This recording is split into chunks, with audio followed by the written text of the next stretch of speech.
guys, we're here today with Cory Hageman, IFBB Pro, phenomenal athlete. One thing that I was really drawn to you is your knowledge on anabolics, PEDs, overall health, nutrition, and you coach a lot of people, right? So give us a little background on who you are for those who don't know, and how you got into the sport, your fitness journey, and then how did you gain all your knowledge on the supplementation side of things?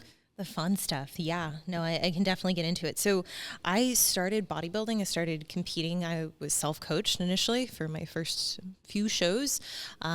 Really, I just wanted to take my physique to a place that I wasn't going to without that like very distinct goal ahead of me. So, I mean, like started competing, signed up to do my first show in 2014.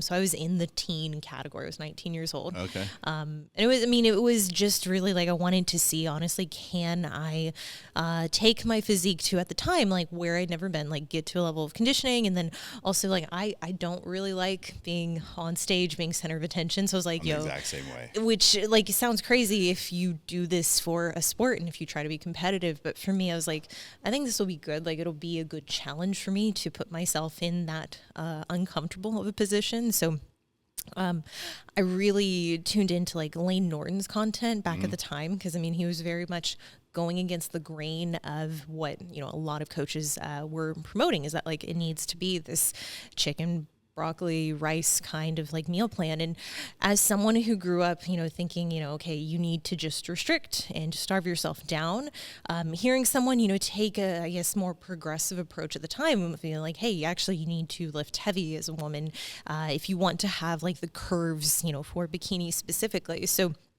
I was like, let me just see if I can self-coach. I don't want to pay someone, a couple $1,000s to starve me. I think I can handle that. So your first show, you were 19, self-coached. Were you natural or enhanced at that point? Oh, it was natural. I was I was the annoying person that's like, I'm so natural. And like, I don't, it's really embarrassing. It's really cringe. But, competed 4 times, finished college. And then from there, I was like, okay, I'm going to transition just to a different part of life where I am more focused more on like developing my career path. I worked for Legion Athletics, so in their social media marketing area, did a lot, like worked in marketing, then worked in production. 2020 hit and I was in production for a fitness app. Like I was like managing all of their content. They went under, as many companies did during that time. And I was like, well, this is kind of a good segue to get back into competing. I haven't been on stage in a long time. I've built muscle. So I actually went back into the sport right when wellness was becoming popular. I competed in both bikini and wellness, did incredibly well, got the overall in wellness, which I'm still like, that's a problem right there. Like that shouldn't happen. I was very tiny. Yeah. Competed at the national level, did pretty well for my first national showing. And then the following year went to Junior USA's, won the overall, so turned pro. I had my pro debut 5 weeks after that. And then I placed second to Ashley Kay. So what was your pro debut? What show? The Mile High. Okay. Yeah. So in Denver, yeah. For Jeff, I'm blanking on his last name, but it was a good showing. And I mean, like I ended up getting injured shortly after that. I tore my serratus, so did a few showings. But How does that happen? Posing. Oh, for real? Yeah, just sheer stubbornness. Like okay. I think it was just like the fact I was, at that time it was enhanced. I was using SERMs. I was very poorly educated on what I was doing. Very much blindly trusting my coach. But I was simply in a state where I was not recovering. And I mean, like the posing, the training, everything, it just finally caught up to me. So, I mean, like that was my body's way of saying like, you need to chill. Right. And it was after this that I reached out to John Jewett. I was a really big fan. I think I heard him. Yeah. Oh, he's got a ton of his physique. He has done so good with what he's got to work with. Even the last few years, I thought he was like kind of letting off the gas, and then he just pops off and he transforms. In the last like 3-4 months, the dude doesn't even look the same, which everybody does to a degree, but his is a pretty drastic transformation. It's really impressive. I mean, seeing his Olympia debut and open, I mean, like I was really pumped. It's not like, that happens accidentally. And I think even with a lot of willpower, a lot of men can't get that from their physique, specifically that late in someone's career when we're looking at that trajectory. So yeah, I reached out to him because I'm like, listen, like I have used enhancements at the time, at this point. I'm a pro. I'm probably going to keep using enhancements, but I want to do so in somewhat of an educated way. Or if I'm not going to be educated, I at least want to understand what I'm doing. So at the time I was on DHEA, but like 100 milligrams, like that was my like HRT. And my coach was just cool with it. He's like, yeah, like that works. Did you see any benefit from that? Yeah, my test went from like 15 to like 90. Like it was great. The issue was I was also using tamoxifen, so my estrogen, and my estrogen was already going to be low because of that state of prep. So there wasn't a lot of conversion happening. Like my estradiol was still really low. But even technically, like within range, my progesterone, I wasn't ovulating, so there was no rise in that progesterone, making it to where that estrogen was unopposed. So I was having those symptoms of estrogen dominance, even though, like on lab work, like I'm technically within range, even on like technically the lower side for estradiol. So I brought this to John. I'm like, hey, like is this the best approach? Like I'm willing to go further, but like, I just want to know with my goals, with what I've done so far, what makes the most sense. And that was when he's like, let's pull the DHEA. Like you have a lot of potential in the sport as a professional. You've had low tests your entire adult life. Even like when you've been out of contest prep, you might be at a point where considering TRT, at least while you're competing, makes sense. That really opened my eyes, and I mean, like showed me the value of like, okay, like there is methodology to approaching keeping my hormones within balance and in a supportive way that has nothing to do with taking anabolics or taking, ancillary drugs for the sport. So that was when I hired him for training coaching. I was like, listen, my current coach, he just delegated that to me. He's like, I don't care what you do. You look great. Like, just, you're doing everything right. Just don't change anything. Okay. So I was like, John, can you work with me in some regard? Got a lot of benefit from working with him in that way. The next year, I was like, I don't think I want to work with the same coach that I'd been with. I think I'd like to self-coach. I mean, like that's something that I enjoy. And I do feel like the knowledge I've had now that I've gained through going through J3U, I feel like I can put that in practice at the pro level in a way that I think would be really cool to showcase, but also to share with individuals like, hey, like this is how simple it is. And it kind of comes down to like the prep I did in 21 when I turned pro. It was just poorly designed. Like it was just very lazy in terms of the actual approach. And I suffered. I mean, like I got injured, and to a point, it's like, that was avoidable. That was something that didn't need to happen. But really where the stress came in is like, when I went to Junior USA, is like, I had no concept for like, how much leaner did I actually need to be? Why wasn't I lean enough in time? Why were we having to take these extremes? So there was a lot of, confusion just around that. So 22, I'm like, hey, like I want to self-coach. What do you think about this? And he's like, yeah, like I think you have everything it takes. I'd love to help support you. I'll be your second eye if you'd like that. So he kind of like shadowed me and like made sure I didn't do anything like nice. Really, different than what he would recommend. And then it was maybe like 8 weeks in, like I think I had reached out to him like a few times, just like let him know like, hey, here's my weekly rate of change. Here's what I'm seeing. Here's what I want to do. And he's just like, kind of giving me the go ahead, like, yep, this makes sense. At the time, that's when he wanted to bring me on. He brought me and then Joseph Percher on as like coaches for J3U. Yeah, I've heard good things about that. I've not dug deep on it, but how long is that process to go through that university, I guess? So the actual coursework itself, I mean, it is self-guided. So, I mean, like it's, a library of not exercises, of modules. Okay. So it's one that like, I mean, like I went through over the course of several months. And then like, as I became more developed, I was like, okay, now I'm going to come back to the growth hormone lecture and I'm going to go through that a second time, or I'm going to go through really when he launched the female module, which was like well past that point. I had already been with him for like working as a coach for like 8 or 9 months.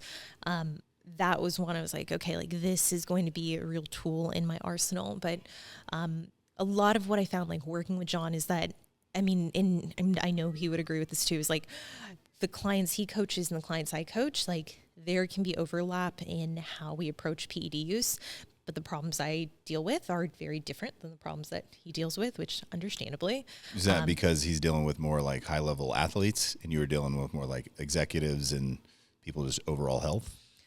I think specifically within the competitor ring, like I predominantly work with like bikini and wellness competitors. Yeah. So the exposure to drug use is just much different. And there is a degree of acceptance that I think his clientele, I mean, they are willing to expose themselves to a higher degree of risk. Same thing with male clients. I am not working with male competitive athletes. I mean, that's not making up a large percentage of my demographic. Maybe occasionally the one-off here, but you know, it was nice to work with him in that fashion, like as a mentor. I mean, and he definitely taught me a lot, but it's such a long-winded answer to say, like, I've always been inquisitive in terms of like finding the answers to the questions that I have. And I mean, he played a pivotal role, but I mean, I can also say like Victoria Felker, she played an immense role in helping me understand female endocrinology.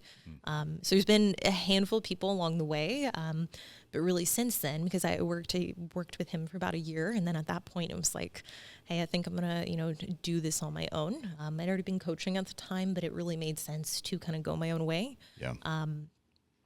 Yeah. I don't know. It was that. No, that's exactly what I wanted to hear. And one of the reasons I wanted to have you on the podcast is because we need the female perspective. You know, I've probably coached 30 people for a contest.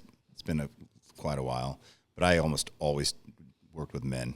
There's a few females that I helped, but I just know men's bodies better because the female, like you said, learning the endocrine system is completely.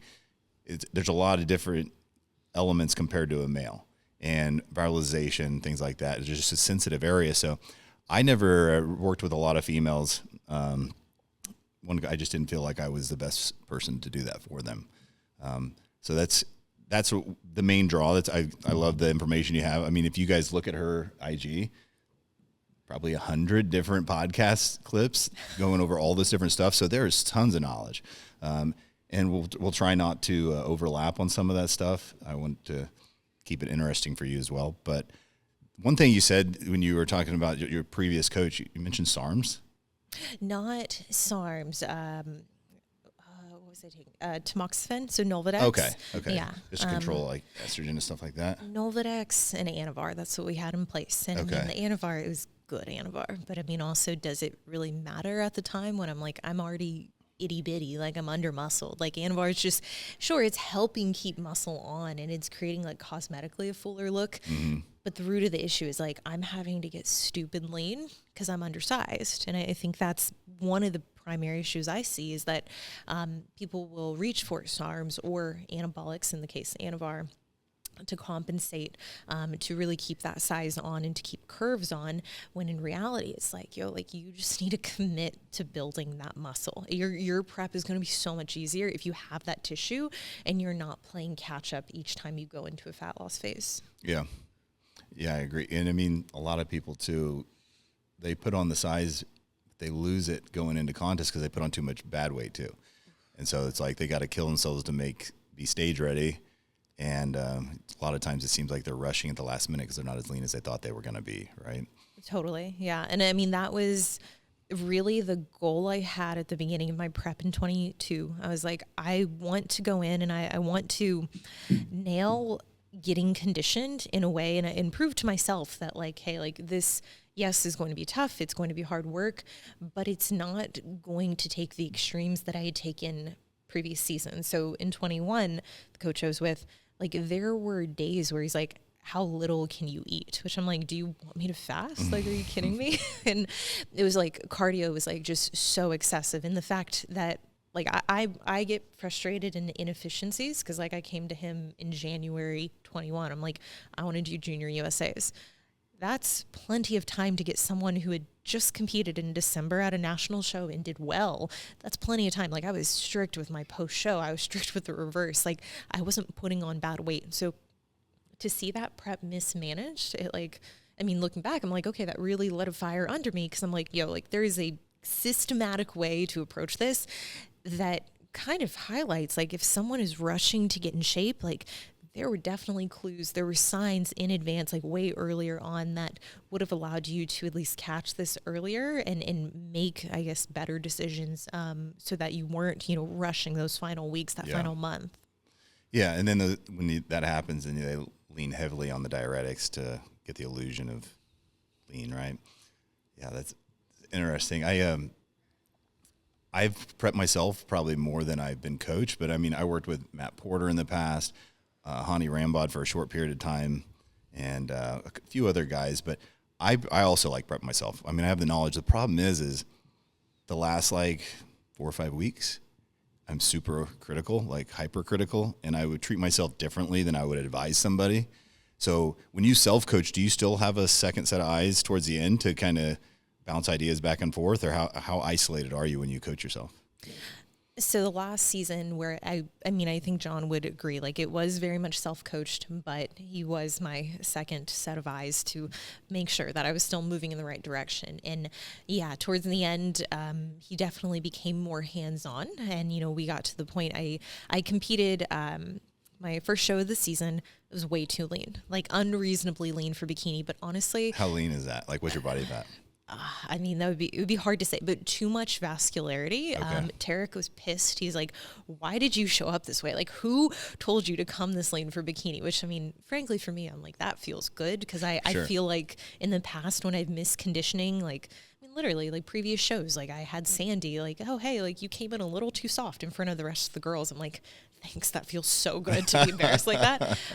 So to like make that kind of overcorrection, I still like take a lot of pride in that as an athlete, because I know that's like, that was intentional. Like, even though it was missing the mark, it was still cool. And the show we did after that, I hadn't used, I was just on TRT, Clen, GH, so that one in T4, T3, which sounds like a lot, but like really what I want to highlight for listeners is outside of TRT, supporting testosterone levels to normal high, so in that like 80, 90 nanogram per deciliter range, there was no ancillary anabolic, there was no anavar to achieve that like ultra conditioned look. Like, it was a really impressive look. It wasn't fitting the criteria of bikini. So what we did for the following show, I placed reasonably well for a more competitive show, but John's like, yeah, like you need more muscle. That's what it comes down to. You're not going to do that here this season. So realistically, we can play with fullness. So we can increase food. We can put in some Anavar for, a couple weeks. It's literally just going to give you a fuller look. Yeah. It was about a 5-pound difference. But I looked like a little figure competitor. Like, I looked so jacked. And I mean, it's cool to be able to see your physique change that quickly. But obviously, like you can imagine, it's like you pull the anabolic and like that comes off and you're back to undersized. Right. So, yeah, very, very interesting. I'm super appreciative to have him in my corner. It is interesting because there's a lot of bikini coaches that at this point, like I'm not going to listen to their drug protocol because I've heard it. I have people that come and tell me what they have their clients on, and I'm like, that's insane. Right. So it'll be interesting to see. I'd like to compete this year. I'll definitely have a coach at some point. But what show are you going to do? Oh, I don't know. You haven't picked it yet? No. Okay. No. This past year, I finished nursing school in March. Good for you. Thank you. Yeah. So this year was focused all on like scaling my business, getting more content out. I brought on my first employee. I started really dumping more time into my Patreon. So, I mean, like really having that paywall where I can have people who I'm answering those specific questions and like feeding whatever those needs are specifically around educational content. But it's been fun. I mean, it's fun to be a little more business oriented for someone who's super competitive, which I know you can relate to as well. Yeah, so we'll see. I'd like to pick something out this fall, but I'll probably just find the show. I mean, there's like 52 bikini shows each year. And I mean, even then, there's like 2 to 3 a weekend, most weekends. I think that's the way to do it too. Like, I've been considering competing again, and people will ask, well, what show are you going to do? And it's like, whenever my body's ready, I'll time my show around my physique, not necessarily time my physique around a show. And I think that's a little more realistic. And I haven't always done that in the past, but on testosterone for you, what do you consider? You said 90. What do you think? What's the threshold for the average female before you start seeing viralization symptoms? Like, is that under 100, under 110? Like, what's your opinion on that? I don't like to see people over 100 nanograms per Right. deciliter. I've had people, not like by my doing, but who've come to me who've been in the 200, 300, 400 nanogram per deciliter, who seemingly haven't viralized. Like their voice hasn't dropped, they haven't experienced clitoromegaly, but they've been on a super physiological dose, meaning that their dose has put them in the low end male territory, Right. for a assigned at birth female. So when we look at like what is the right dose for an individual, I mean, like I can tolerate 80, 90 nanograms per deciliter. I mean, like, is there any reason to try to titrate it up to 99? Not necessarily. And like, frankly, when you go through different sources, when you go through different bottles, like I typically get mine UG because I am very cognizant of wanting to do daily injections. And the fact is, like, I want to be careful with partnering with an organization that is a little more profit driven, which, you know, we're kind of discussing off air is like, you have to be careful because you don't really know someone's incentives with giving you something. You don't know the quality behind it. So if I am switching between sources or bottles specifically, I'm testing that about 4 to 5 weeks after starting that new source. And I'm looking specifically like, what is that peak value? So you're literally taking a sample and sending it in? No. Or are you just checking your blood work to see how you're reacting? Just checking mine. Yeah. I mean, Okay. with clients, I do the same thing for them. So if they're starting from that same source, I kind of know it like in waves. I'm like, hey, like this is, you know, insert name and like, okay, everyone's starting this at the same time. Cool. Are people coming back too low? Are they coming back too high? But I always recommend, I'm like, hey, like if you're not able to check this every 2 to 3 months, just to keep a good pulse on where your levels are at. Because I mean, you can have degradation of the product itself. And I've had that happen too, where I was taking the same dose. The dose was clocking in at like 78 nanograms per deciliter. So I can assume that's going to be the same dose indefinitely. Well, a year later, using the same supplier, we see that degradation happen. Maybe that's Really? the carrier oil. Maybe that's just the product itself. Maybe it's been sitting on a shelf and like over time, it's just not as potent. So, that's where I think at one point I'm like, hey, like if you get your dose and like, you know, that takes you to this point serum level, cool. You don't really need to check it every few months. But after that experience, I'm like, let's just be safe. Like, I mean, you can get affordable labs done. You can get them a la carte. Like, it doesn't have to be a big thing. And like, it doesn't take a lot of effort. And just to ensure that you're not too low or too high, I think that's bare minimum. Yeah. You know, with the pharmacy stuff, the one thing that, you know, I'm Prime Recovery and Wellness, and we do a lot of hormone therapy, men and women. And a lot of that stuff, one of the issue we're having with the pharmacies is the size of the vials and the potency of it. You know, we're sending 10 ml vials. Now we got it kind of fine tuned. We're working with like 5 or 6 different pharmacies, but they were wanting to send a 10 ml vial, 200 milligrams a ml. And it's like, that's like a year supply for these girls, if not more, right? And so we're actually opening our own compounding pharmacy. It's supposed to happen sometime this year. We're working on it. I have a pharmacist partner, and my medical director is going to get involved too. So we'll be supporting a few different clinics, but with my bandwidth has just gotten limited. I mean, we're doing a big, like 33,000 square foot facility in North Kansas City, and just trying to keep my head above water. So that'll probably be towards the end of the year, but I agree. Having control over, one, for us, it's vertically integration. One, we know our clients are always going to get it on time. We can control our costs. It's, you know, it's more cost effective for us, and we can provide smaller vials for the females. And, you know, you can, compounding pharmacy, you can truly customize it to that client. So, you know, some of these guys, they'll add anastrozole in with their testosterone, which I think is great. I think initially you want to start them out on an oral. That way you kind of get their baseline, see how it affects them, and then you add that into your testosterone. But I think there's a lot of benefits to have where you need to know you have quality products, and it needs to be consistent. Consistency, yeah. Consistency is everything. And then too, like even working with different seed oils too, like, I mean, different carrier oils. Like Right. some people they find with like grapeseed oil, that it does leave like more of a whelp, and like the absorption is just different than, let's say, an MCT oil. So if you're finding that someone is having, let's say, that like mild inflammatory response, it's like you can hopefully tailor that accordingly. But I mean, literally, yeah, we should talk whenever you get that up and going. Cause like, that's like all I've wanted from a clinic is like, just, you can charge them what you charge for 200 milligram per ml. They'll pay it. I'll pay it. But it's still like that ability to dose daily. That's everything. And then the fact is like, you can start someone then at 3.5 milligrams per week or 5 milligrams per week with daily dosing, creating more stability in serum levels. Yeah. So what do you generally start a dose out, or would you see your clients? Are you starting at 3 to 5, something like that? Yeah, 3.5 if I can. So it'd be 0.5 milligram a day.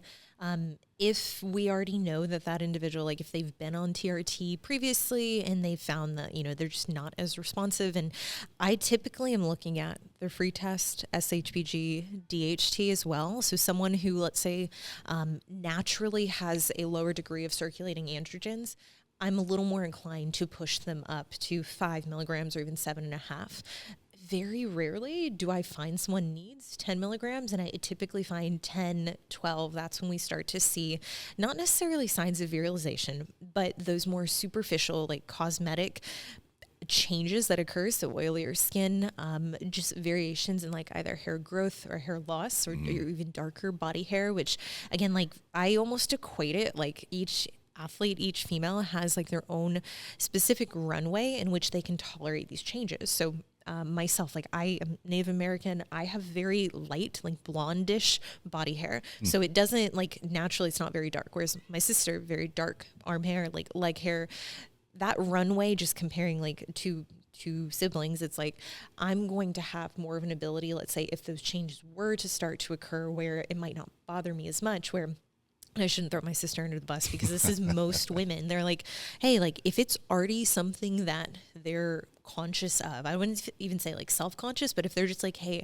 I don't want this to get worse, well then as the coach or the provider, we just need to respect that they might have a shorter runway. And the same thing goes for someone who's more acne prone, who just generally struggled with acne growing up. It's like that person might only be able to tolerate serum levels of 60 nanograms per deciliter because maybe their DHT is at a threshold where it's just too high for what they deem is acceptable. Okay. So if you're doing 0.5 milligram a day, that's a daily injection for the females. So what is the reasoning behind that? And then what ester? I prefer cypionate or enanthate. So those are a little more comparable in half-lives. Right. I think it matters more when we're talking, I think those as opposed to propionate, I think you have to have more consideration if you're only doing once a week injections, because propionate with a shorter half-life, you're going to see that peak and that trough occur in a little more with a little more volatility. For daily injections, I mean, like right now I am on propionate, but I'm doing daily injections. So it's like, does it matter? I don't necessarily think so. Yeah. In terms of subcutaneous and obviously the daily injections, I mean, just allowing that peak and that trough to be a little closer together. So reducing the range in which we're seeing that change. Right. And we do the same thing with our guys. Like for convenience, a lot of guys are injecting once a week, but by day 6 or 7, you can start feel a drawdown. And so splitting the dose with cypionate, what I think is an 8-day half-life. So you go twice a week, that pretty well covers. With your own protocol, are you doing subcutaneous or are you going intramuscular? Or? Yeah, sub-Q. If I had to do IM, I would not do that daily. That's such a pain. Yeah, daily, that would literally be a pain. I mean, like, see, even with like L-carnitine, that's one I do prefer to do in injectable form. One of the biggest hurdles for myself and for clients is the adherence to an IM injection daily. I'm okay doing it at a higher concentration, like 600 mg per ml. So you can still put that subcutaneously if you're okay with it, like whelping a little bit. For clients, I know like for some of them, it does freak them out and they're like, yo, like this is concerning. I'm like, okay, we're just not going to do that. You can do IM or you can do a lower dose. Those are our options. But I mean, like, yeah, if I was having to do that IM a day, like, oh, yeah, that would be a headache. When we're talking about esters, and some people understand and some don't. So basically testosterone, there's many different ones, but the main ones are going to be testosterone propionate, cypionate, enanthate, and they're all the same compound. It's just how quickly it enters and exits your system. So prope's going to be the fastest acting, and then you have cypionate, which 8-day half-life, and I believe enanthate's like 9 or 10-day half-life, something like that. So they're really pretty close, even cypionate and enanthate. I mean, isn't prope, it's like 5 to 7 day. Like it's not much shorter like than Yeah, they're pretty close. And the thing is with propionate, generally it has a higher level of benzyl alcohol. So for guys that are going IM, that can cause issues. You know, it can cause swelling. It just depends. Some guys are more sensitive than others. I have guys that are like, oh my God, I can't, like I feel like somebody kicked me in the leg. You know what I mean? And other guys are like, no, I have no problem. I've been doing it so long, I have no issue with it. But I think some people just aren't as used to it. And I mean, I've read, you know, we were talking about underground lab stuff. You get a bad underground lab, those guys are trying to get the highest dosage, like something crazy, like test prop 200, which is really high for propionate. To make that stay in solution, they have to pump it full of benzyl alcohol. Otherwise it'll crash. And so people buy that stuff and then they inject it. And I've literally read things on the boards like guys trying to cut it out of their legs because they're like, they literally like feel like their whole body or leg is locking up. And so I think, you know, back to where you get your sourcing your products from is definitely important. Cause I mean, it's your body, right? Yeah. Like this guy also sells ecstasy. You know what I'm saying? You want to trust him to make your own stuff. So even if you are UGL, you'd want to vet it and make sure it's a trusted source. And then you kind of do your own test on it and stuff like that. Totally. In regards to the commercial pharmacies and even the compounding, like the general base oils are going to be cottonseed or grapeseed. But, and I've heard there's been a lot of discussion about MCT. I think that the grapeseed and the cottonseed are now FDA approved, but I do not believe MCT is. Okay, I'm not as versed on this, but what I will say is with the original source I was using for years that I saw really good results with, very consistent serum levels. The degradation of the chemical itself was an MCT, so I almost wonder if that was something that's just not as stable. That's what it is. That's exactly what they cite, is that it's just not as stable. It's not, you know, it'll go bad faster, right? Wow, yeah. So I guess your bud date would need to be different. So I don't think very many pharmacies push it, but I think some people are just completely against seed oils. You know what I mean? Yeah. And it's like, okay, well, it's not a lot, but so we've had a lot of requests for MCT. One of the new clinics or pharmacies we partnered with offers it, but it's not something, I don't think we've prescribed it at all. Interesting. I'm wondering if because you're talking like 10 milligrams per ml, even if someone's at 5 milligrams a week, it's like you're still looking at a very long shelf life for that individual. Like that bottle is going to last them a lot. They're not going to need a new bottle each month. So I'm wondering, I'm just like brainstorming, like I wonder if there's a way to even make it to where like maybe every 2 to 3 months they have to get a new bottle. So only compounding it for what it's stable for. Exactly. Yeah. And I mean, the smaller vials for the females is definitely where it's at. For our stuff at Prime, our prices for male and female hormone therapy are based off year increments. So we have a year program, we have a 2-year program, but most people, instead of paying in full, they want to pay monthly. And then you get to the point where like the female's like, well, I only need 1 vial every like 6 months, depending on the size of the vial, the volume. And so it's, I think that's one main driver of why we want to have our own compounding pharmacy is we can, you know, cater it to a TRT client because right now I don't think that's necessarily the focus. You know, they have it's medication and now, but it's broadly used for TRT. I think now more than ever, it's wild how the conversation about hormone therapy has shifted in the last like 5 years. People are really getting with it now. It's like, I mean, we're not talking about, you know, super physiological doses. We're not talking about Trimble and Anadrol, all that stuff. We're talking about stuff that's naturally occurring in your body. And if your vitamin C level is low, you'd supplement that. Why wouldn't you supplement your testosterone? Totally. And you know, it's really interesting. Like I love that within the private sector, we're seeing this progression, you know, towards supporting female clients in endocrine function. In the public sector, though, we're so far behind in terms of female endocrinology and specifically with suboptimal levels. Like in nursing school, like what we're taught is that HRT is not technically safe. And like what you need to recommend is more sleep, lower stress, better diet, more exercise. And it's like, yes, those are all things that you can do to potentially support better testosterone levels. But when you're talking about a woman who, and all women, all men are going to go through this at some point, like it is a very natural process to see the decline of the production of these hormones. So it's very interesting how little care there is from like a public sector standpoint. Got like the amount of clients that are like, hey, I've gone to an endocrinologist. I have good health insurance. I've gone to an OB, and they've essentially told me like, you just need to lower your stress. Like you just need to get more sunlight. And it's like, that's such a disservice to the client themselves, because these are very real problems. And like we were talking about on the way here, it's not just related to energy and overall well-being. I mean, this can have significant detriments to one's happiness and quality of life as they age. For sure. Yeah. And we see a lot of guys and women coming from their primary care. And I was like, man, as soon as I hear that, I'm like, all right, brace yourself, because you know it's probably not going to be the best knowledge. And in their defense, you know, a primary care physician is dealing with hundreds of different ailments. You can't hardly expect them to be an expert on everything. And they're definitely not experts on hormone therapy. You know, the normal range is about, for a man, 300 to 900 something. And these guys, they think, oh, if you're above 300, you're good. And I'll tell you now, like if you're under 500, you know, especially if you're 30 and older, that's low. You know, we have guys that still feel symptomatic at 500, you know, so we are, you know, we're not, like I said, not trying to get people into Jay Cutler territory, super physiological, but we want them operating at the top of normal. Absolutely. So, you know, overall optimization, keeping them in the normal ranges, just generally at the top of normal for those things. And, you know, with the men, primarily the only real side effect we're seeing when used correctly is estrogen likes to climb when your testosterone climbs. So some of those guys will be put on anastrozole to keep their estrogen in a better range, and then increase red blood cell count or climbed hemoglobin.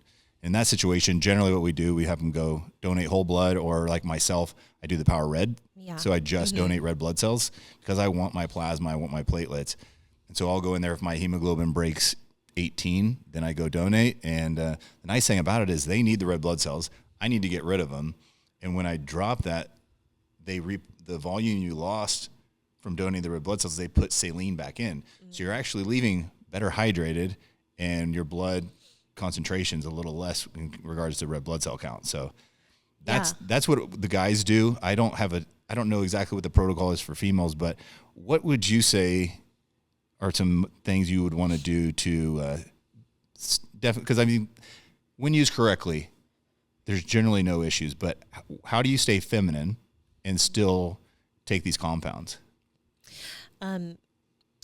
Really, I think it's going to come down to that objective marker around serum levels. So I don't think that if you have suboptimal levels, which on that note, I mean, like, I think it's important for listeners to understand that the reference range has declined over the last, several decades for both men and women. So at one point, 500 was the low end for men. And now we've seen over time, the population has resembled lower and lower levels. So now we've normalized that as, oh yeah, the low end is 200, 300. And I mean, even seeing the high end in the 900s for men, I think is like incredible. Each lab is different, and they'll also omit the bottom 2.5%, the top 2.5%. So on the female side of things, I've gone to labs where literally their reference range starts at 0, which is like, that's absurd. Like, what do you mean? Like, you mean I'm at 1 or 2 and that's technically okay? Or it'll start at 5 or 7 and it goes all the way up to 60. It's like, okay, well, what does that do for the individual who, let's say, has been, at 20, 30, their entire life, but now they're reaching 30 years of age and they're starting to, I would say reasonably, we can expect for both men and women around the 30-year mark, we're going to likely see those levels begin to decline. And maybe it'll happen gradually, but for some people, it's already started. And particularly for the women who have been on hormonal birth control from a very young age, they're already having that suppression of those androgens. So to answer your question, how do we keep someone feminine? Staying in that normal high territory, having very objective markers in terms of any unwanted changes that are occurring. So when we're looking at an anabolic androgenic steroid, so that is testosterone, even though in this sense we're using it as basal coverage to support, kind of like insurance. Like, we just want to make sure that you're not suppressed. So in turn, we need to accept the fact that like those benefits that are going to come with testosterone, just as likely, we can anticipate that there could be androgenic effects. Now, do we expect this? If you are in the normal to normal high range, which I would say is likely around 100 nanograms per deciliter, no. So those androgenic effects, deepening of the voice, clitoral megaly, oily skin, hair loss, hair growth. I don't think I'm forgetting, but obviously suppression of gonadotropins. Like, we don't expect those things to happen for just supportive therapy. It's when you are in that super physiological range that we have to be more considerate that these things have a higher probability of occurring. Now, when you compare like the starting dose for most women for Anavar compared to the starting dose for women for testosterone, it's 0.5 milligram a day on the low end. Anavar, if you're lucky, you're getting someone who's willing to start at 2.5 milligrams a day. That's a much greater dose. So we have to respect that, like, the dose is, or I guess really the poison is in the dose and lifetime exposure.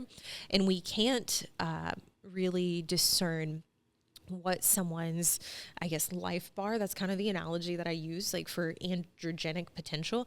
I don't have like a number floating above my head that's like, you have 20 Anavar cycles before your voice drops by 10 decibels. Like that, we don't have that. Right. And some people, they just kind of, continue to roll the dice, not assuming that, assuming that it didn't happen once. Why would it happen? Why would it begin to change? Total lifetime exposure is what we need to be considerate with. So when it comes to testosterone, since that is like in practicality, like we're going to be keeping that in lifelong. Yes, you can come off, but you're not going to regain, you're only going to regain what you were at to begin with. And as age declines, we can assume that you're only going to regain what you would be at that point in your life, right, which probably is going to be lower than where you were at a younger age. Right. So it's like just making sense of the fact that testosterone is going to allow you to build at a better capacity than just simply having something like Anavar in, because if we have Anavar in place, it's like, yes, it's a much higher dose, but as a female, we don't want to have that in for the same kind of duration. I mean, like realistically, 6 to 8 weeks. And how much muscle is like a female going to build in 6 to 8 weeks? Like what, 1 pound to like 2 pounds? And even then it's like, did you just need 2 pounds to be competitive? Like, or did you need 5 or did you need 7? Mm-hmm. Yeah, I think a lot of it is, it's easy. Some of the stuff is pretty easy to access, but it's how to manage it correctly. And I think that there's how often would you recommend blood work for just a person that's wanting to feel healthy and they work out a little bit, and then your client, like a contest prep client, how often would you recommend blood work on TRT? For the recreationalist, for the non-competitor, I'm going to say every 3 to 4 months. Yeah. Or unless there is some kind of indication that symptoms are changing, or if there are some kind of manifestations that indicate like energy is a little bit lower. But after starting TRT, I want to get labs done again. And it's not that we need to get a whole CBC, CMP. Sure.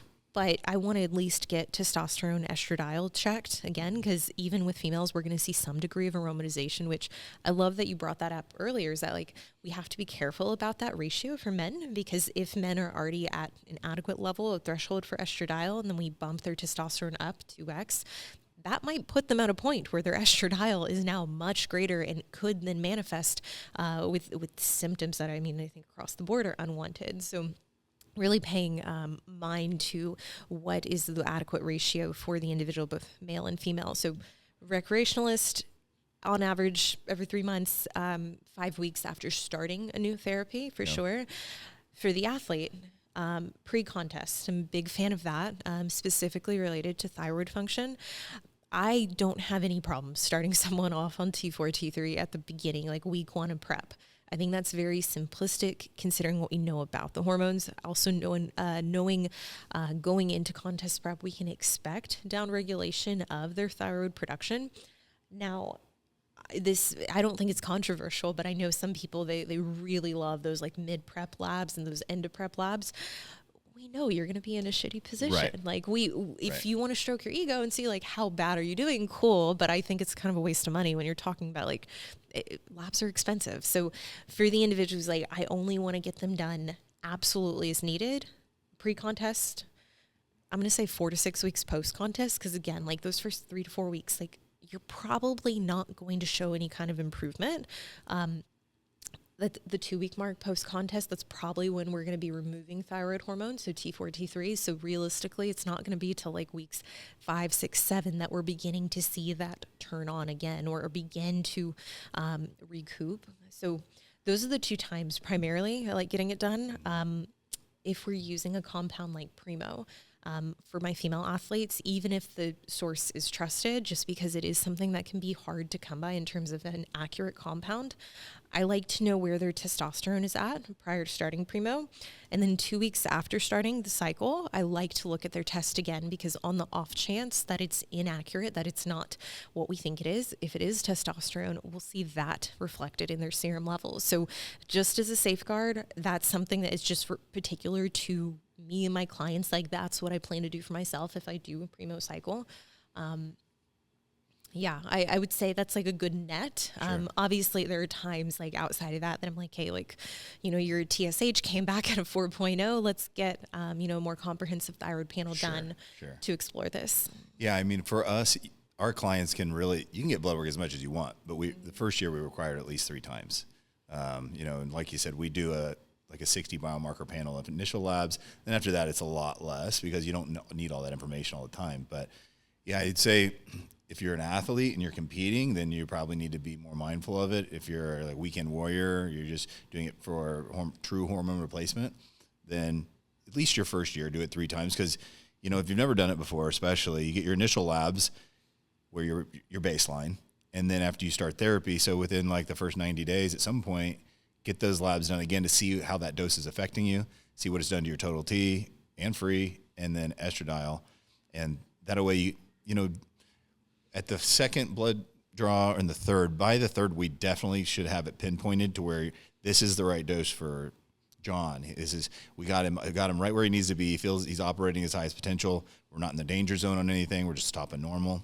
But some of these clinics, I heard the other day, they had somebody come in, they did the blood draw and they gave them their first injection the same day. And I'm like, how is that responsible at all?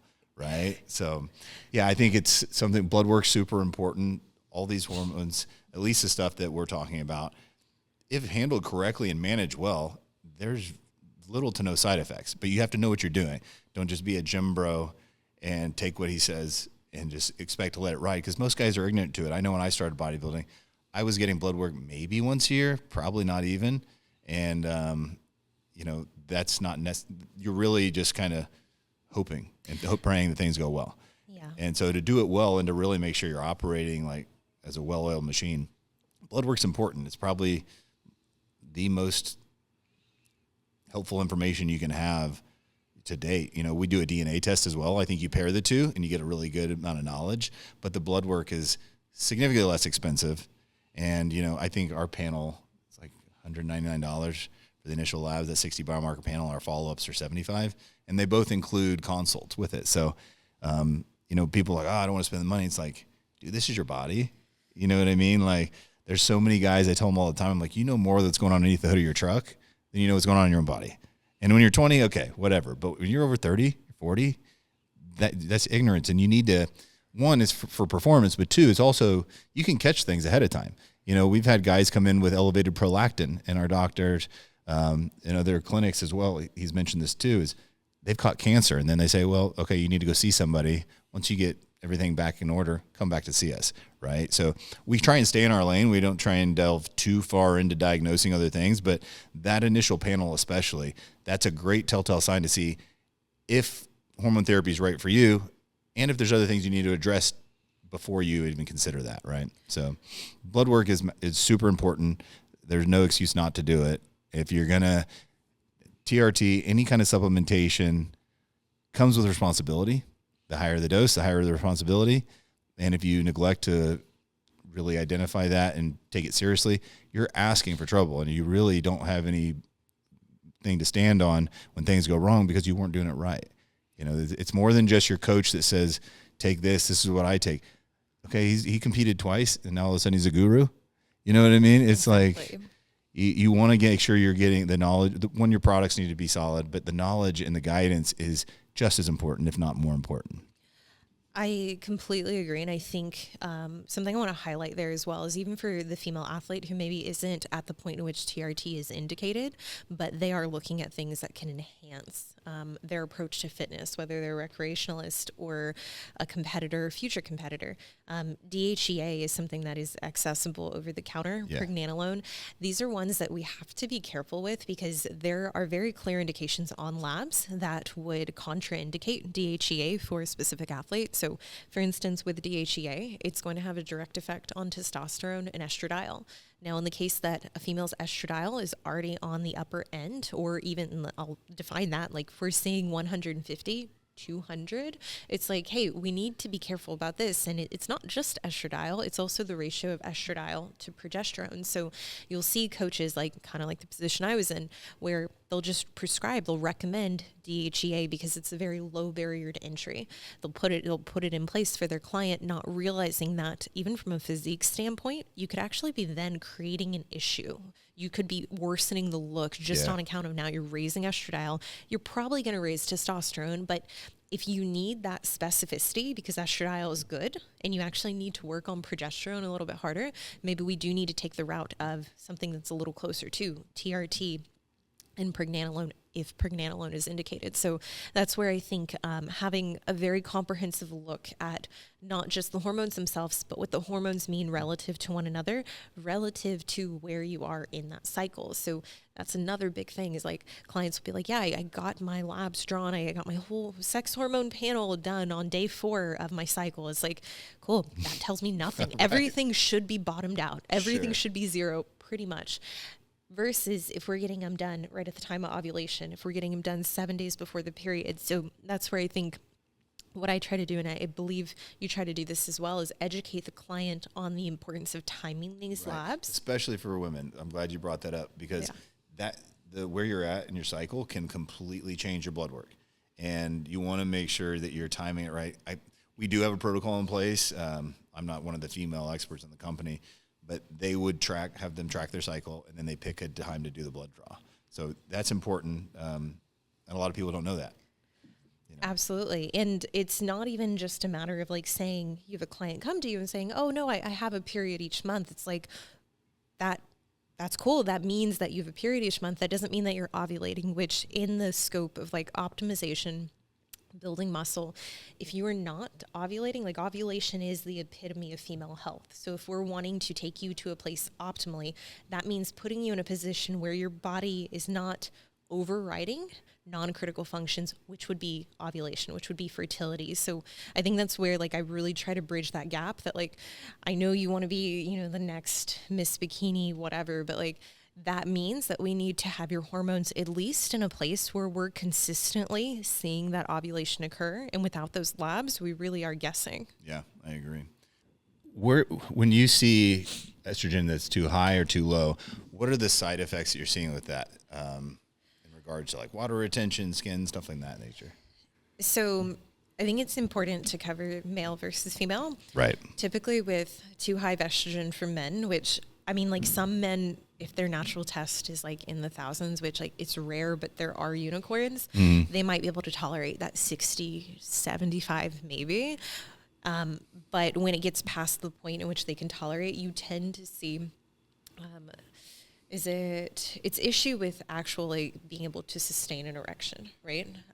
Whereas like the too low of estrogen, you're also suffering from the decreased libido, as well as ED. So I think on that side of things, I mean, like, I think that's important to mention because a lot of men, they're like, hey, like, I'm just going to crush my estrogen. I'll just get on the AI. Like, I want to be really dry. And it's like, yo, there are really serious consequences to doing that. You're also looking at estrogen when it's too high for men, the development of gynecomastia, which is not something you're going to run from. I always describe it to my male clients. I'm like, listen, like you've probably never had nipple sensitivity. So trust me, you are not going to miss it. Like you're going to hate every article of clothing you own. You're not going to do the preacher curl. Like it's going to be very apparent and in your face. And these are things that if caught like early, which I understand, like it can be difficult to want to talk about, to want to tell your provider because you just want it to go away. Like I get it, but these are things you absolutely need to mention because they can be mitigated. And that is your sign, especially if you're on exogenous testosterone, that you probably are just too high. You're Yeah. probably at a dose that you can't tolerate, which is okay. Finding that dose at least tells you here's the ceiling, which I'm more of a fan of not needing the AI in place, like as a safeguard. I would rather just max out their test, see where their estradiol falls naturally, and at a tolerable point. On the flip side, for women, when we see estrogen that's too high, gosh, I just had a girl this week. She's like, I know something's wrong. Like, I can't lose weight. Like, I just feel like these fluctuations the second half of my cycle. She's the leaderboards for like the highest estradiol I've seen, 460. Which Jeez. I'm like, we see estrogen, total estrogen there, but seeing estradiol there, I'm like, I don't even want to know what your total estrogen is. And I told her, I'm like, hey, like, we'll put in DIM right now, like DIM, calcium glucarate, that'll break it down into a more reasonable form of estrogen that can be excreted or metabolized. But typically what you're going to see are very volatile swings in emotion and mood. And That's just what I was going to ask you, overall right? stability. Mood instability would be crazy at that level. And it's like, even if estradiol was, let's say, at the upper end of where we want it, so 150, which for listeners, estradiol is a form of estrogen. It's E2, which is the one that we really want to pay attention to because it's the most potent form. If that is closer, which you'll see on reference ranges, sometimes it does go up to 250, 300, but I can say anecdotally, I don't find people that feel good in the 200 to 300 range. Like, that's just not something I see. But we have to consider that estradiol value relative to progesterone. Progesterone is going to smooth over some of those anxiety-like symptoms that might manifest. And that, I mean, like for me, that's very much to a T. The end of my period or the end of my cycle, when progesterone starts to drop, I begin to feel a little more anxious, begin to feel a little more heightened, which is normal and is very acute and temporary. It's a problem when someone isn't having that rise in progesterone at all during the luteal phase. So then they are just like rising up and like their anxiety is getting worse and worse. And finally it's dropping off when estradiol drops, but they're not getting that smoothing over that progesterone typically provides, which I know is a super scientific way to describe that. When estrogen's low, gosh, I mean, you're going to see it across all systems. I mean, like low estrogen is terrible for cognitive function. Estrogen is neuroprotective, cardioprotective. It's needed for the conversion of GH to IGF-1. So it's like a little ironic when we're like, oh, like let's just smash estrogen down consistently again and again. It's like, yo, we need to build. Like, we need to have an adequate supply of estrogen. And I think that's a misconception because especially with guys when they come in, we'll have guys be like, yeah, I want to, what does your protocol include? Because I want an AI with mine. Like, oh, have you done that in the past? Like, no, but my other buddy goes to this clinic and they prescribe anastrozole with it. I said, well, you might need anastrozole, but unless your estrogen's crazy high baseline, we're not going to start you on it. That's something that you use later on if you need it. I agree with you. If you don't need it, don't use it. But a lot of these guys, you're right. They come in, they want to just shut down the estrogen. They want to look dry. I'm like, okay, you don't want too little of estrogen, but you don't want too much. You want to have the right amount. For me, I like to be just a little out of the normal top. I feel like I put on size a little better that way. But a lot of these guys, if you shut it down, you're just not going to grow. You know, you will look dry, and that's why for contests, guys are generally running anastrozole or letrozole, and with letro, I mean, you're going to shut it off. And I've taken letro for contests before. Plus, some of the other compounds I was taking was already suppressing estrogen, right? In my final 6 weeks. And I remember going into contests, getting ready for nationals. I felt like I had rust on everything. My muscles were dry, my joints were achy. So low estrogen's not good. High estrogen not good. Low estrogen, you're gonna feel it. You're gonna feel like shit. You're gonna cramp easier. It killed my energy. And so I think when guys come in, they're like, estrogen's just as important as testosterone. A lot of this stuff is your hormones are going to work synergistically together. So you want to find the right balance. It's not just, I want 1,000 total test, okay, great. But what's your free test? You know what I'm saying? We brought guys on that had great total testosterone, but their free testosterone was garbage. And sometimes that's related to estrogen being too high. There's other things to consider as well, but total testosterone and free testosterone, guys, the difference is really total is what you have occurring in your body and free is what is actually usable, right? So what you can uptake. So having a full tank of gas in your car is awesome, but if your fuel pumps out, that's no good. It doesn't do anything for you. Absolutely. And we do see that estrogen is modulated within the gut. So there are aspects of gut dysbiosis that will make it to where estrogen will either decrease or increase depending on where your micro gut biome is. And it's not something that I'm going to pretend to be an expert on, but I think it's oftentimes something we overlook when we take individuals who are on hyper restrictive diets, or I guess even in the case of someone who is using a fat loss peptide like a GLP-1 in order to delay that gastric emptying, not realizing that that in itself could be creating some kind of backup, whether that be indirectly now to estrogen, just because those tubules that are running from different organ systems, I mean, you are essentially slowing down traffic as it's able to be cleared through the body, but that's not excluding estrogen, which then can be problematic if you're already on the cusp of being potentially dysbiotic or out of range for what you can tolerate. Interesting. Yeah, there's a lot of knowledge on gut health that I've just touched the surface on, but I've read a lot about gut health, and then bacteria in the mouth as well could be like a telltale sign of disease or things that are out of balance. There's some peptides that help with GH balance to a degree. I mean, I think BPC 157, I don't think that's its primary action, but I think it's supposed to support gut health. In regards to peptides, I wanted to talk to you a little bit about that because it's not brand new, but it is new age to a lot of us. I messed with SARMs back in the day. Terrible. I hated it. I got headaches. I mean, it suppresses your natural production, some of them. I had no success with SARMs. Peptides, on the other hand, I seem to like a lot. I feel like it's a healthier alternative to some of the anabolics that you could swap out. But what's your opinion of peptides? What are the ones that you are in support of? What are the ones maybe you don't not like as much? I'll just say, because I know you mentioned SARMs earlier as well at the beginning, I'm very much not a fan of SARMs. Like, I think they're just terribly misused within female athletes and, female coaches. They're extremely hepatotoxic. Like, every person that I've seen who's been on SARMs, you're not just seeing the elevation in liver enzymes. So for listeners, ALT, AST, you're not seeing that same degree of elevation that you would even with Superdrol or Anavar. You're seeing well past the point. You're seeing like liver cirrhosis or hepatitis C levels. And that, to me, like when we're going about a framework of determining, does this compound make sense? Yes, from a female perspective, we need to consider, does it have selectivity to, protect us from the risk of virilization? But we can't ignore the systemic effects, and anything that's going to elevate liver enzymes like ALT into the 400, 500, 600, it's like, that's reckless. And Who knows, maybe I'll eat my words, maybe SARMs will get better, but I'm not sold on them right now. Yeah. I mean, the benefit to risk ratio is terrible in my opinion. I do know some guys that say they loved them, and that's kind of why I tried. But for me I think I tried like Osterine or something like that. Yeah. I got headaches.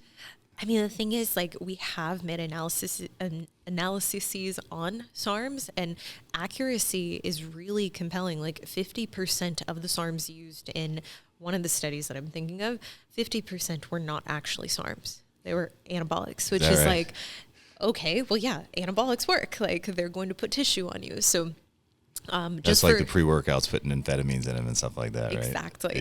Yeah. So just for listeners, because I wanted to weigh in on SARMs, but switching gears back to peptides. I mean, you know this with my content. Like, I'm very skeptical when it comes to peptides being peddled out. I think a lot of companies, they put themselves in positions where they just kind of hand over an inventory list to clients, and oftentimes are prescribing a butyrate alongside semaglutide or AOD alongside Anavar. And it's like, okay, what are we doing here? What's the goal? Right. And at high price points, which, like, I've been very public, like some of the bigger companies, I coach their wellness coaches who are unlicensed professionals, which, hey, I'm unlicensed. I haven't taken my boards, but they are incentivized. Like, they will make commission based on how much they sell. So I think it's important to, for the consumer to be informed on what the drug itself does. So when we're looking at GHRPs, it's important to understand that the cost you are paying for what you can hope is higher quality than UGGH. I'm a big fan of GH. If GH was like able to be legally prescribed in a clinic setting, that's what I would be recommending. So in theory, like that would be my number one for men or women. I think with ipamorelin and sermorelin, we have to understand like there are limitations in their action and they're sending signals for the production of GH, which if that's what someone has access to, that might be the best bet. But for that individual, like when I have clients who ask, you know, should I begin this? Should I put this in my protocol? I'm very clear. I'm like, you need to be checking all your boxes outside of this to get anything from it. The same thing applies to GH though. So, I mean, like I want to be fair there because I think some people, they get the wrong idea and think that I like hate peptides or like, oh, I hate ipamorelin. It's like, no, I think with our clientele, we see a lot of people who are looking to take shortcuts. And I want them to be considerate that the price point is extensive and it can help facilitate better results, but that's not going to happen if you're not in a deficit or you're not in a surplus and you're not very clear on that direction. Yeah, I would agree. You know, in the same thing, so with steroids, that's a blanket term, right? That goes all the way from inhalers to poison ivy medication. So it's a big blanket term. And I feel the same way about peptides because, you know, a peptide is a 50 amino or less peptide hormone, right? And that's a broad term. So, you know, that falls into the sermorelins, the VPCs, but technically insulin is a peptide hormone. So I think that's too big of a blanket. I think that there's some that are probably great. There's some that are not. I think that some of them are stronger than people really think because they're not a controlled substance. It's not as regulated. You know, even with sermorelin, I've kind of been of the opinion a lot of times if you can take something, make your body produce more of it, generally it's healthier on your body rather than taking an exogenous form of it.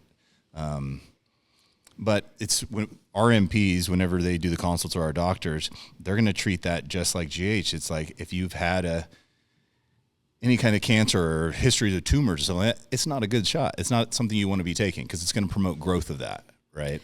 Absolutely. And so I think peptides are great, but they also need to be treated just like any other medication.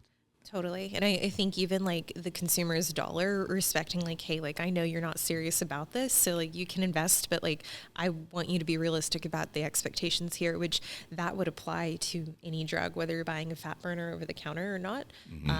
Now within that scope of growth agonist, so BPC, TB, those are two that I think have application.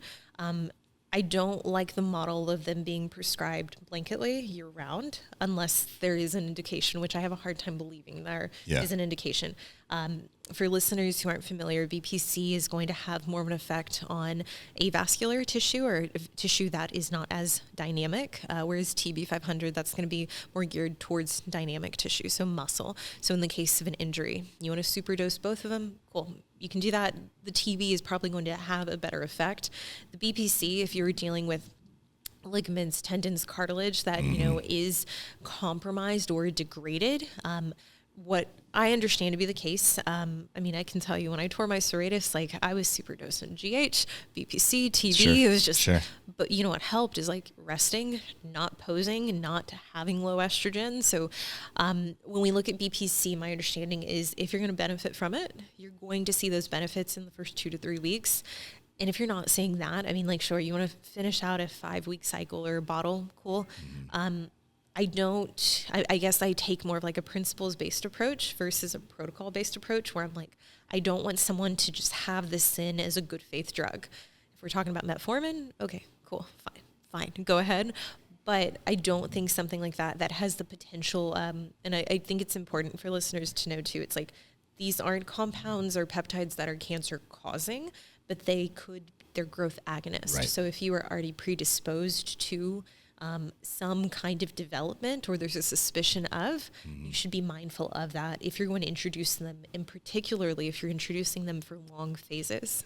Yeah, I agree. The BPC 157, which is often blended with TB500, is pretty common, but when I first started it, I had tendonitis in my forearm so bad I could barely lift a jug of water out of the fridge, right?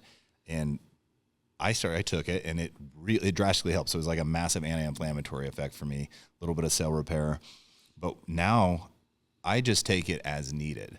right? So it's not a daily thing. I think the effect diminishes over time, but for me, it's not necessary. So I still train with some guys that go hard. Like one of my past training partners, 310 pounds, not fat, and he was a monster. And so whenever we trained back or legs, I knew that night I was taking a shot before I went to bed, and it really helped me recover. But it's not something that for me that I feel like I want to take every day because I don't need it every day. And so what's the point, right? But I do think there's some benefits to it, but they need to be treated with respect, because it's not just going to GNC and getting it. I mean, maybe at some point those companies will sell that stuff too, because it's not really that regulated. All of our stuff comes from the pharmacy, but which made it harder. Last year, I think last November, the FDA tried to put they tried to shelf like the top like dozen peptides, and there was so much. I'm sorry, they shelved a bunch of peptides at the same time. They were also trying to stop telemedicine. Yeah, that was in November. And the peptides thing that was the majority of this last year.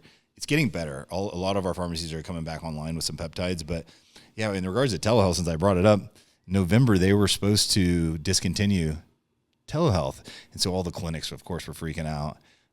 There was lawsuits filed, and there was a bunch of a bunch of groups got together, and there was massive petitions. They had like open forum so people could come and voice their opinion, and it was just like the place was maxed out. And you know what really drove the conversation? And I don't really get into I don't get into politics really at all.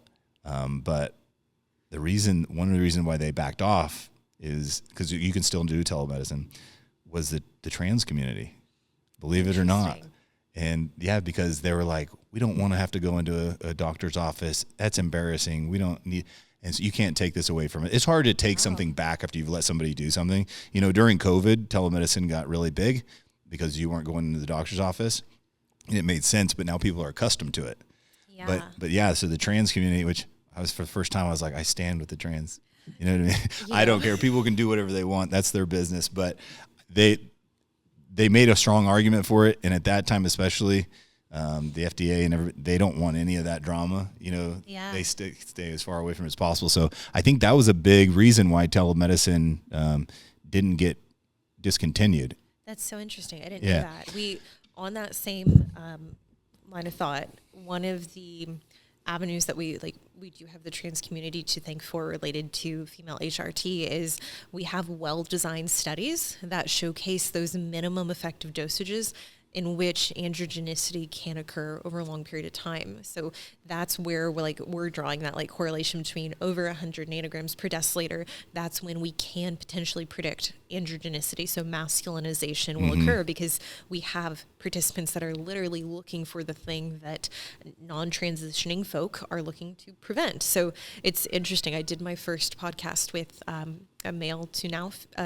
female now male, and we got into it. I was like, hey, I'm very honest, this is new territory for me, so I want to be respectful, but it was actually really interesting given the content that I put out. And I know that there is a need even within y'all's community to understand the risk profile and the rate of transition and how that can be accomplished. Mm-hmm. Yeah, we don't have, not at our clinic too much, but my medical director, he also has another clinic, and they have some trans clients. And I think when you get big enough over time, you're going to have that. And for me, just personally, I'm a very traditional masculine male. That's who I am. However, to each their own. That's between you and God at the end of the day. And so we're willing to help anybody that legitimately needs help. However, we're not there's more clinics that are devoted towards transitioning than what we're doing. We're more human optimization and performance. But so we have guys, all the guys and girls from, my friend who was starting the pharmacy with me, he barely works out. He was my roommate in college, and he doesn't really care to go to the gym. He just wants to have more energy at the end of the day to play with his kids, right? And so the funny thing is with him, when he started therapy, he had been the same weight for the past 11 years. Every time he does his annual checkup, it's within a pound. And he said he went in this last year after being on therapy with us for probably 8 months. And he's like, Matt, I was up, what did he tell me? 11 pounds. Wow. And he's like, I don't know why. He's like, my waist is smaller, so I had to put on muscle. He's like, but I haven't been working out. I was like, well, that muscle memory is coming back. Your body's saying, oh, hey, we're still 28, 30 years old again. You know, we're not in our 40s. There's still something going on here. Because I feel, you know, over time, 33, 35 on, for men, you start to lose like 1 to 2% of your natural production every year. Yeah. And that's the great thing about hormone therapy is you can control the decline. You have a say in when this happens. So for females, it's much easier to handle menopause, pre and postmenopausal symptoms if you regulate your hormones correctly. Totally. Right? And I think especially because we're seeing a wave of women who, I mean, like my generation, I was born in 95, like most women my age, like were put on some kind of hormonal birth control at a very young age, like prepubescent, they were put on a combination pill of some sort, or they were given some kind of hormonal contraceptive. And that in itself sets you up for a very grim outcome from a fertility standpoint, because these hormones are not equivalent to bioidentical hormones. So when we're talking about a combination pill, like it's synthetic forms of estrogen, synthetic forms of progesterone. And within that, we have to understand that there's a discrepancy in how these hormones, the synthetic forms, operate and interact with the receptor sites. And with progesterone specifically, it's like you have inverse effects when you're looking at synthetic progesterone as opposed to bioidentical. So with synthetic, you're going to see that heightened degree of anxiety, that increased water retention. You can even see some androgenicity and some androgenic effects. Whereas with bioidentical, I mean, you're seeing something that resembles, I would say anecdotally, closer to a diuresis or diuretic type effect.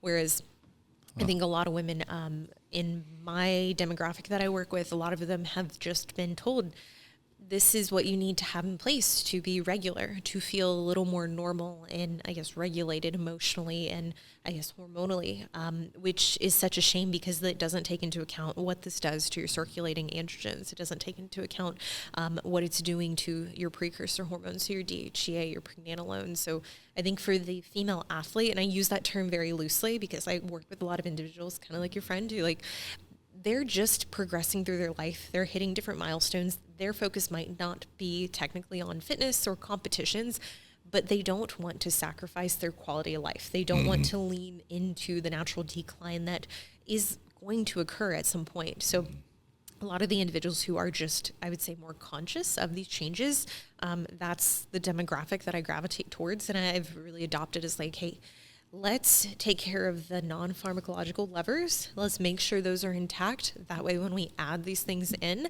you're able to get the most out of them. Yeah, I like that. That's in regards to the birth control. I've heard a little bit about this, and I actually have a friend who really is the reason why I started looking into it a little more. I found it interesting, but she had been on birth control since young, probably teens, right, early teens. And when she discontinued after about 20 years or whatever, she said psychologically what she wanted in a partner changed. Have you seen anything like that? Because what she told me is, when you're on birth control, you're just not looking for the same type of characteristics. And she said when she got off of birth control, all she wanted was a masculine alpha type male. Interesting. Yeah. Have you seen anything like that? Or maybe, I don't know if you've experienced any like coming on and off of birth control. Does that psychologically change anything for you, or have you seen anything like that? I have heard of this concept, this like phenomenon, and I've definitely had clients who've anecdotally said, yes, like my interest in my partner, like specific qualities shifted. What I'll say is like, I was only on hormonal birth control for like a few months at an early age. And I was like, this makes me feel like a psychopath. Like I'll just take whatever natural psychotic tendencies I have. Like, okay. I don't need this enhancing it. But I've had a non-hormonal form of birth control. I've been on the copper, or I've had the copper IUD for 5 years now. And for me, that makes the most sense with my goals. So I wanted something that was protectant against pregnancy 100% of the time or close to that, without influencing my hormones. So, I mean, I know some people, they're like, hey, like I've heard horror stories about PID, so pelvic inflammatory disorder, endometritis. And I know some people, they don't want to consider the IUD. I will say every OB that I've been to, when I've told them I've had the copper IUD, they've pushed me to switch to the hormonal IUD, which has synthetic progesterone. And I've just shut that down like so hard. I'm like, no, thank you. But they're very, and I don't want to think that it's profit driven. I think it's just a matter of the reps of Cabela or like, hey, like get this out, like sell it. But Yeah. I would say for the female athlete, like I would just shy away from hormonal if you can. I mean, if copper IUDs are contraindicated for you, understandable. There are alternatives and there aren't good alternatives that are non-hormonal, but I would say the pill is my last resort. And specifically that's like if you're trying to prevent pregnancy, very far down the list. And even then there are different generations of the pill or the types of estrogen that's used. So that's one, like I would highly recommend like working with a specialist and getting very clear information on the expected effects. But if you can't opt for copper IUD, progesterone or progestin IUD, that's an option. But the more hormonal it gets, the more deleterious effects it's going to have on your endogenous production. How do you handle a client that's on hormonal birth control coming on? Does it change things? Yeah. They're like, I'm like, okay, we need to have DHEA in place. We need to have boron. We need to, if they're willing to be on TRT, I'm like, this is going to help a lot. But essentially we're cleaning house for leaks in the foundation, or I guess the plumbing, cracks in the foundation. I'm terrible at analogies. We are correcting those because those are inevitable. We're just going to run into those. So we need to put things in place that support some kind of hormonal production. So that's where I do like the precursors. So DHEA, pregnenolone, specific to what the individual can tolerate. But you're typically going to see higher degrees of SHBG. You might see some gut dysbiosis. I don't want to make a strong correlation to the hormonal birth control, but I do see that pretty often. So that client, I would largely say we need to get more information on them and it needs to be more objective. But subjectively, like I don't have a lot of clients who feel the best on a hormonal birth control. Okay. There's some girls that are just like, this is what I'm sticking with. This is what I have in place. I'm not willing to change. That's their prerogative. I'm okay with that. But there are definitely corrective measures to put in place if that's the route they're going. Yeah, 'cause I'm sure it definitely would change the game if you weren't aware of that, and then you'd probably see it on blood work, I would guess. But I don't think it's quite as commonplace as what I think the IUD. IUD. I think that's a little more common, right? I mean, of course, this isn't my level of expertise at all, but anytime you're going to mess with your hormones, it's going to have an effect, positive or negative. And I thought it was super interesting. In this situation, it ended up in a divorce. Just like she said, she couldn't even look at this guy anymore. And I was like, well, I wonder how much of that's truth and how much of that is like, just trying to justify your position maybe of getting into the wrong relationship. I wasn't sure, but it was definitely interesting. And I know that, hormones are our driver for a lot of things. For men, if you have low T, and you're not pursuing your spouse, it doesn't mean you don't love her. You just don't have that drive. And I think it can be probably equated to a similar situation with hormones for females. If you were suppressed or you were on hormone or birth control in the past, maybe you're okay with more of a beta. And then when you're off of that, you're more primal and you're searching for somebody that's more alpha mentality. But I don't know how much research is on it. I just thought it was an interesting point. Yeah, I do think when it comes to dynamics within the scope of individuals who are using assistance, like females who are assisted, it's very interesting how that progresses. I'm kind of going a different direction with this, so I hope this makes sense. Is like someone theorized this to me. They were like, as a girl exposes herself to more anabolics and androgens, and as she begins to virilize more, even like very gradually, her idea of what's attractive could shift, because she's seeing herself change in a way. Like she's seeing her body now resemble something that is like, I guess culturally less feminine, because she has more muscle and like she's sitting at a lower body fat. She might even have like less collagen in her skin. So like she is like very much resembling something that is technically more masculine. And it's in a social, scope of like where this is being encouraged. You're getting rewarded like socially because you're leaner and you're placing better and you're posting more hardcore pics and like you're stronger. And I thought it was so fascinating. I'm like, because someone might start out very much like, okay, like I guess how I should phrase this, what a female competitor or athlete might define and encompass as like femininity could change the more they expose themselves to androgens, because maybe they consciously let go of what that femininity is derived of, or it might evolve because like they tend to get rewarded and get that positive affirmation off of displaying something that is technically more masculine. Yeah. Does that make sense? Yeah, it does. And I guess what point do you generally see your cycle stop? Is it generally just due to body fat percentage? Or, maybe bikini girls, they ovulate through the contest. I don't know. I know the heavier you get into your hormone therapy, the female bodybuilders, probably the figure competitors. And there's a new division I want to ask you about too. But what really what causes a female to cycle to stop in regards to a contest?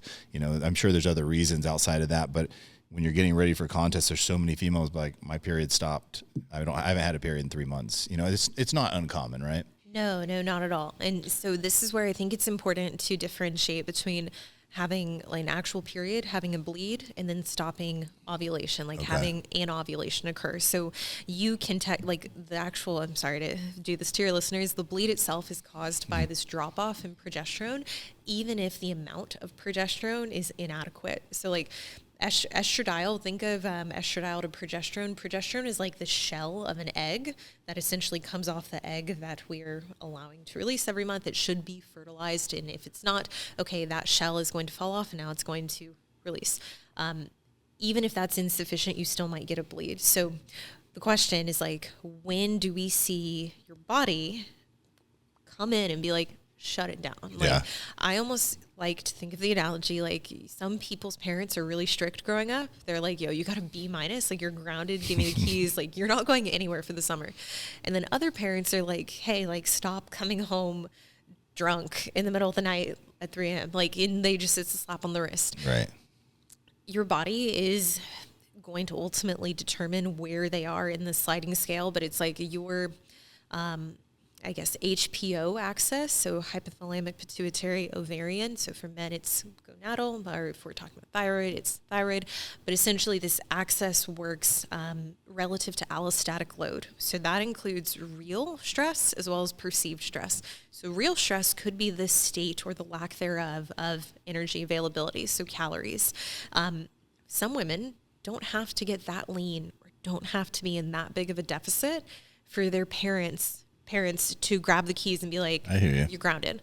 Others are very resilient. I've had clients who come to me, they have like literally gotten pregnant the last 2 weeks of contest prep. I'm like, yo, like you are a unicorn, you're God's favorite. Like, okay.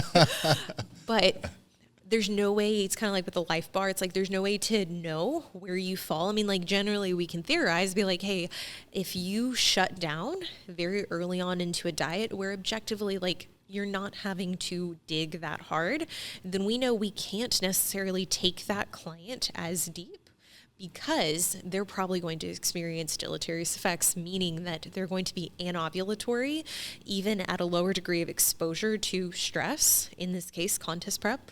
But we can't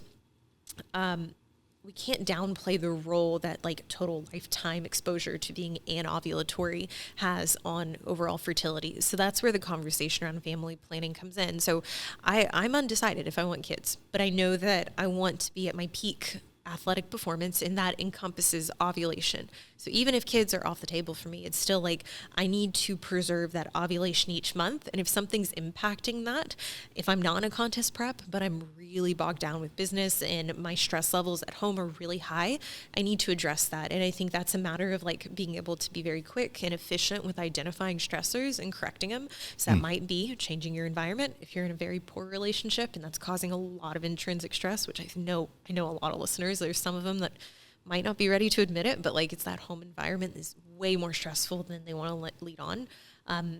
Being able to correct that before they put themselves in that self-selected state of heightened stress, i.e. contest prep. So the very short answer is it's highly individualized.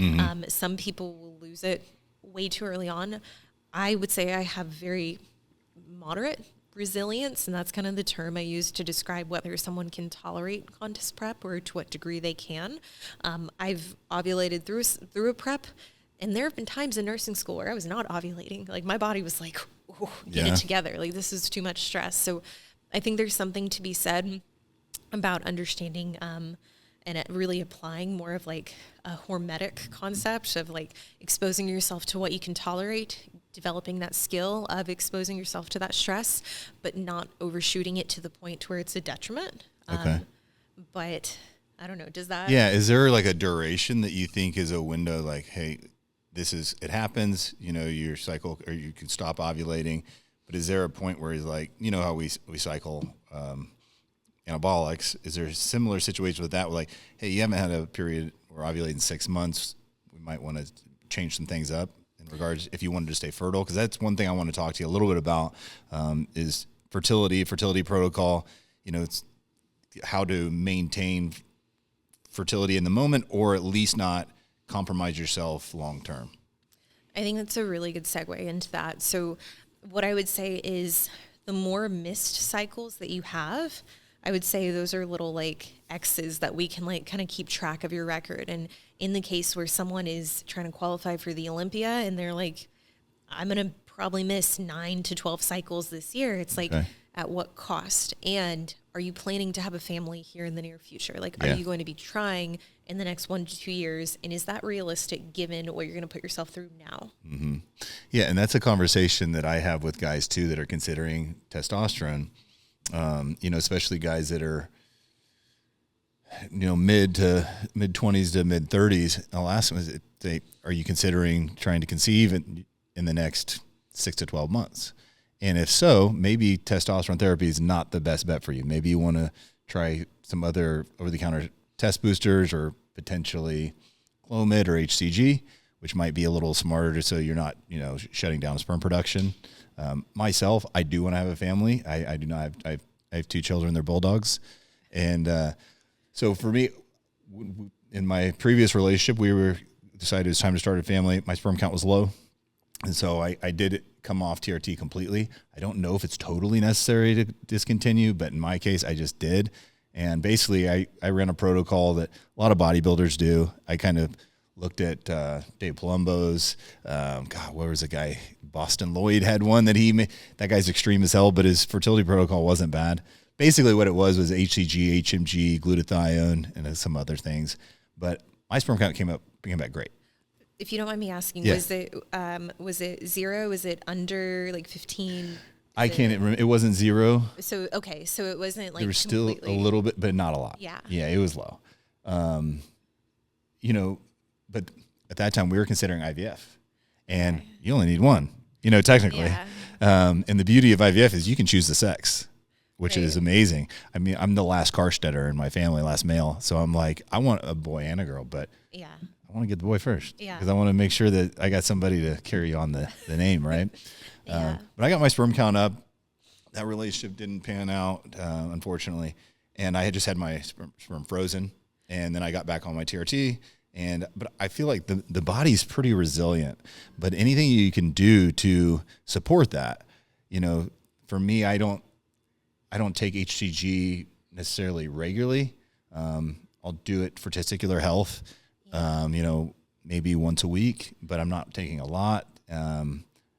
And honestly, I feel like it's probably more for cosmetic effect rather than true testicular health. But is there anything that you would say if there's a female that's a competitor, but she does want to have a family, because this isn't her end all be all? I know in your 20s, men and women, they'd be like, this is it. This is what I want to do at all costs. I mean, I would have gone and eat bark off a tree in the yard if it made me get bigger, right? But now I'm to the point where it's like, I have a lot more people relying on me. My focus on what I want long-term has changed. I do want to have a family. What would you recommend for women that are they want to compete at a high level, but they also want the option to still have a family? Is there anything you would say that makes the most sense to make that probable? Because I know it's not guaranteed for anybody. But what would you advise? Yeah, and I want to answer that. I will say my understanding, I'm not a fertility specialist, but for preserving male fertility, there are cases where you can leave testosterone in, but it's essential. Like HCG is kind of like the standard of like, yes, that's going to increase, I believe, LH, but the HMG is what's ultimately going to boost FSH, which is equally important. And without that, that's going to be really hard to get sperm count up. And I believe, correct me if I'm wrong, I think it's 15, is it millions or billions? I think it's millions. Yeah. 15 million is like the low end of like, that's like suboptimal. So, I recommend for all my guys who are like, hey, I want to start TRT in the next 5 to 10 years, but I also am not ruling out a family. I think having like the sperm analysis done is essential. I think you have to have that. I think you also need to have FSH, LH tested. I think it makes sense to have a GP, just make sure there's no discrepancy in size testicularly, getting your PSH measured. I think that's important. Let me see. And then on the female side, there are some genetic markers that I would also take a look at. Your AMH, anti-Müllerian hormone, and then I forget the acronym. I think it's AFC. It's essentially your eggs in reserve, but your AMH will essentially identify the age of your eggs. And I apologize for listeners, I should be more versed on this, but I can tell you that for individuals who are going to be competing or going to be exposing themselves to potential acute bouts of anovulation, having a very clear idea of where you sit initially, I think that's important. I had mine tested this year, and I mean, like, biologically, my egg age is 5 years higher than my actual age. So is that right? I need to consider that. It's like, it's not terrible, but it's certainly not where it should be for my age. And am I completely surprised? No, I've been in bodybuilding and I've had, a better part of my 20s spent in a state of low energy availability or anovulation. So on the flip side, we also need to consider total testosterone. Low testosterone in women, that can make fertility that much harder, which my sister, she just had her third child through IVF, and she actually has PCOS. So, I mean, her natural test is in the 60s and 70s, which she should have been the bodybuilder. Like, she's much more genetically suited for that. But that was a concern when she had her initial labs done, is they're like, we need to make sure it's not too low or too high. Right. So I do think, again, like, if you were just, taking a generic track of like, Cory, I want to compete. What do I need to make sure is in place? We need to make sure outside of contest prep or for recreationalists, outside of a fat loss phase, that you are having that ovulatory cycle. That's what it comes down to. So if you're not having a period to begin with, that's a really big red flag. Even if you're having a period, we need to see it on lab work that you are ovulating. We need to see that you're consistent. Like, it's not a fluke. It's not just like a one time and then you miss 3 months ahead of you. I would also say getting the AMH, just to get an idea of like, hey, do you have as much time as you actually think you do?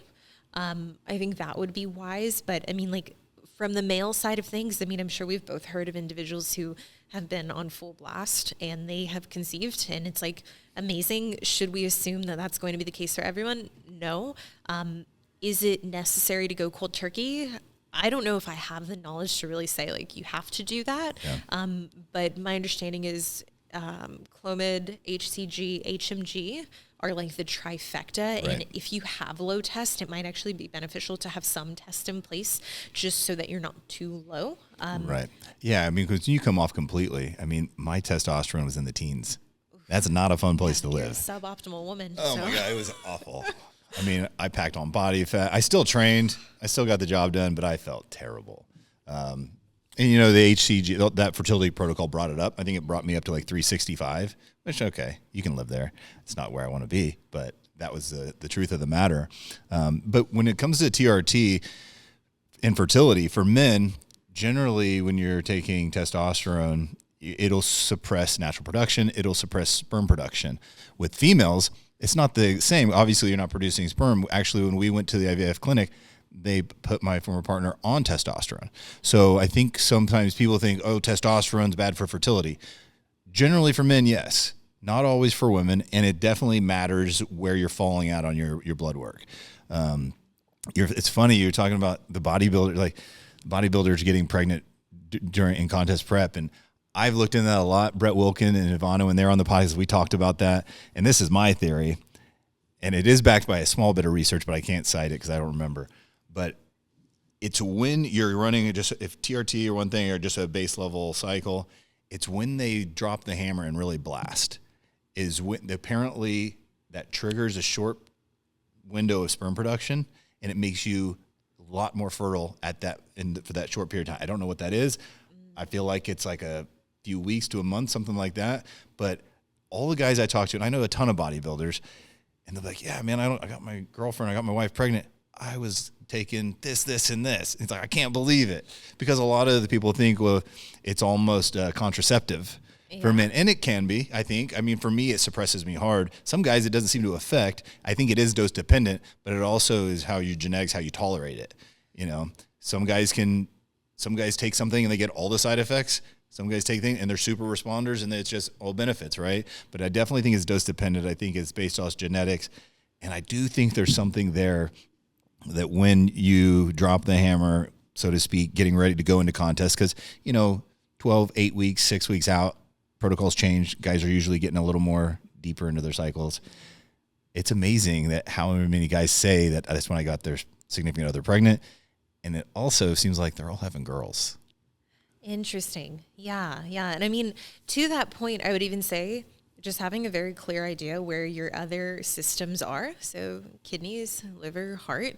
If you were in a state where it looks like there's dysfunction in several areas, I have to imagine like that's not going to be helpful if fertility is the primary goal. So I think like male or female, just being very clear on like what is the window in which I'm willing to maybe sacrifice some immediate fertility. So maybe this is going to take a little bit longer, which we also see in Gen Pop. There are individuals who are seemingly healthy. They're not exposing themselves to anabolics, yet they do have trouble conceiving. And that's where I think it ultimately is going to depend on the genetic hand that you were dealt. But I think it's so crucial if you're going to start TRT as a male, just getting that analysis done and knowing where you stand so you know what you're gambling. Right. Yeah, that's that responsibility that comes with it. You know what I mean? You can be ignorant to things, but you can't complain down the road when things didn't go your way because you didn't take any preventative measures to see where you're at and protect that fertility for future use. So I think it's probably less and less, but ignorance, especially in male bodybuilding, most of the guys just they'd rather not know because ignorance is bliss. They just want to keep hammering down. But now that I think it's being promoted, people are doing bloods a lot more. It's more available. There's more resources out there.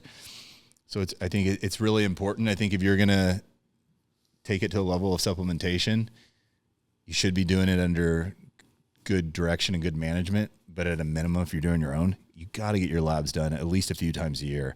Otherwise, you're just hoping, and you could be doing damage. You may not, but some guys just don't react well.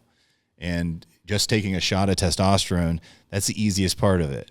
It's how are you going to monitor that progress, manage your cycle, and then how are you going to come off? A lot of guys don't even consider what PCT is if they do come off anymore. A lot of guys just cruise, and I get that. I honestly think that it was worse for me to go completely off cold turkey than I started the fertility protocol. But I think it's harder on your body to go from, having a total testosterone of 1,000 down to 15.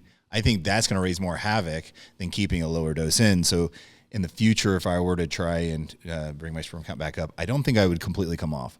Knowing what I know now, I think I would just come down to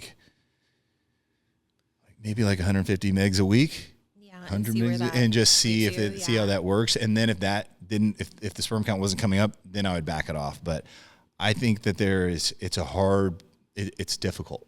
It was not fun psychologically, physically, emotionally. It was not a good time, and I did it for for months and months. Yeah. And I think there's a better way to do it. And getting with a fertility clinic. There's one here in Kansas City called Blue Sky Fertility. They're really chill. They're really private. It's nothing. It's simple. They'll test your sperm count for you. I think getting that ahead of time, if you're considering having a family, and even if you don't know, don't you want to have the option? Don't you want to call the shots? You know what I mean? At least to a degree. I'm a control guy. And when it comes to business, not with my personal relationship necessarily, but I like to make sure that if the situation arises, I've thought through how I would handle it. I want to be proactive rather than reactive. You don't want to put yourself in a position where now you've lost the opportunity to have that decision. Right. I completely agree. And that was really my thought process with getting my levels checked this year, my AMH. It was like, hey, like I haven't ruled it out. I may decide that that's not something I want to do, but I certainly don't want to be ignorant. And I don't think you can really be informed. Like you can't give informed consent if you don't have an understanding of what's going on under the hood. Sure. That's a good point. I like it. I know. So you just flew in today. You're flying back out today. So we're on a little bit of limited time, but one last topic I wanted to hit with you is the new NPC category for females. I don't know much about it. What are your thoughts on it? Oh, I got this. I did an hour-long episode you did? solo on this. All right. Well, I won't make you talk too long, but give us like a 1,000-foot view of what it is and, you know, how it's different from other categories. So essentially my impression, it's not like I'm buddy with Tyler or anyone in the organization.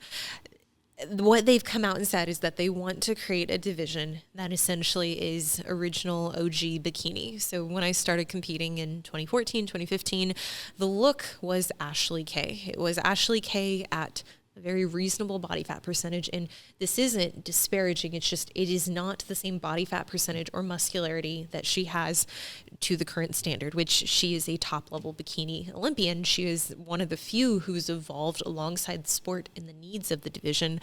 But I think what they're trying to do, and I mean, like, maybe I'm completely off basis, but the current division of bikini, even in the amateur league at the national level, it does require a degree of exposure. And I wouldn't say like across the board, every athlete is enhanced, but it's becoming more socially acceptable to be on cycle, even as an amateur competitor. And it's moved people, and I can say that because I wouldn't have a business if I didn't hear how horrendous some of these cycles were for bikini level athletes.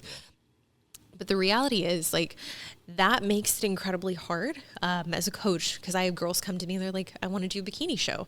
And I know, like, I end up talking them out of it because I'm like, this is going to take 2 to 3 years of you building, like, from the ground up. And then even then, you're probably not going to look like these girls because I know what they're taking. Like, I know that it's not minimal. It's not clen anymore. Like, it's clen and an anabolic and some SERM or AI.